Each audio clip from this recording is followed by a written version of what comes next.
In the following video, we're going to examine how to evaluate a linear function when dealing with an application problem. There will be two examples we'll be looking at. The first one says the growth rate of a sample of Bermuda grass is given by the function f of x equals 5.9x plus 3.25, where f of x is the total height in inches x days after an initial measurement. So we ask ourselves, how tall is the sample after 3 days? And so we look at it, f of x is total height in inches, so f of x is my total height. X is the number of days. So when I see how tall is the sample after 3 days, that tells me x equals 3.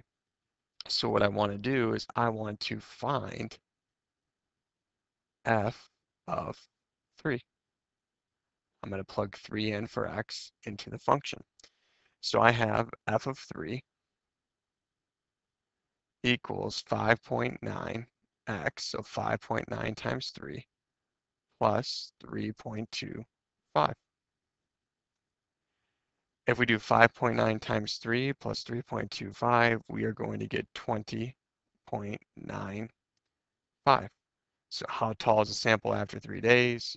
20.95 inches. And we say the sample is how many times its original height after 3 days. So when looking at this problem, we have to actually apply our understanding of what the function notation represents.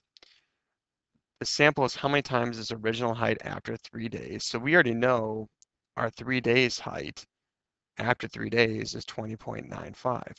But what we don't know is what is its original height. Well, the original height occurs at 0 days when you first start the measurement. And so we need to find f of 0 first. And so if you deal with f of 0, you get 5.9 times 0 plus 3.25.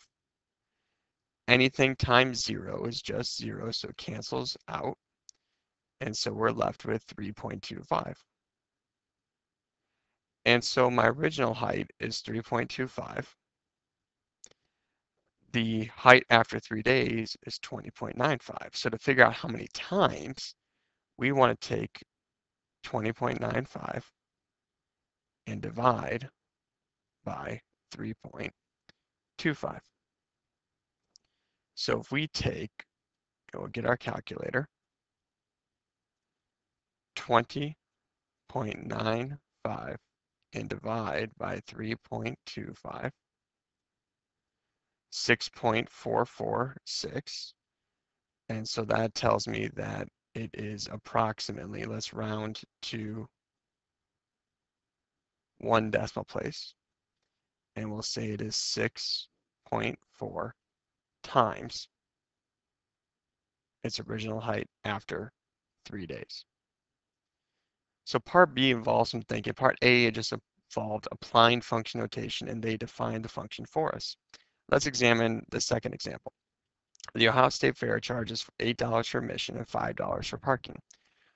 Joey pays for admission and parking and plans on spending the rest of his money on a ring game that costs $3 per game.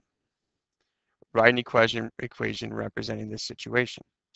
So key numbers, $8 for admission, $5 for parking, and then it costs $3 per a game. So if we take a look at all of these numbers, 8 is a constant.